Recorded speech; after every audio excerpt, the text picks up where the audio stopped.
Another rapid fire one for you. Yep. Oh, man. All right. Jimmy Newton asks, after his crucifixion, where was Jesus during the 3 days before he was resurrected? But before you say, oh, man, at that one, wait till you see the next question. This is a question. I'm going to just say, I don't know. And the reason I'm going to say I don't know is because there is early tradition in Christian church tradition that Jesus, and it's even in earlier forms of the creed, that Jesus descended into the realm of the dead, whatever you want to call it, hell, Hades, whatever, that he descended into the realm of the dead. There's whole traditions about him taking the keys of death and then giving those when he ascended and all that. A lot of that reads way more into the Bible than what we actually know.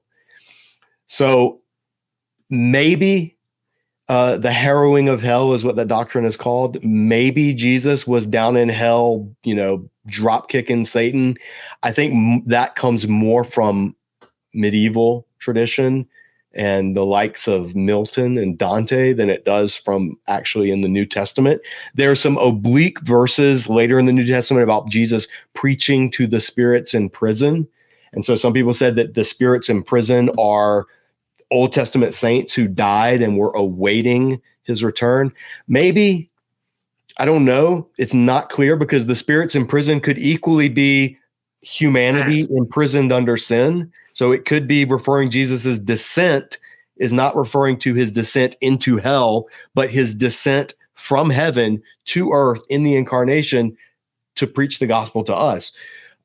Some scholars interpret is probably the best word, that you're talking about either First or Second Peter, and I'm inclined to say it's Second Peter. Some scholars interpret that as well, just as an optional interpretation of Jesus preaching, not in the positive sense, but proclaiming his victory to the spirits that are enchained.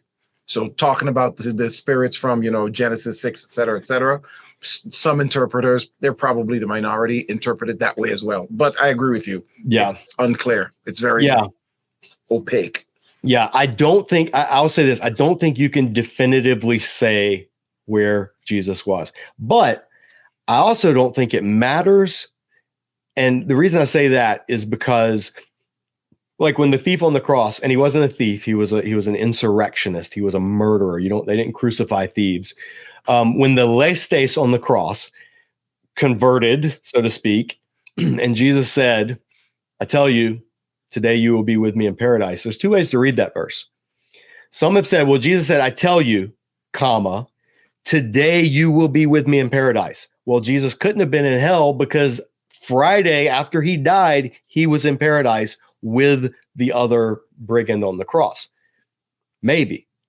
But you can also read that as, because there's no punctuation in Greek, you can also read it as, I tell you today, in other words, this is what I'm telling you now, you will be with me in paradise, with no time, not denoting any time.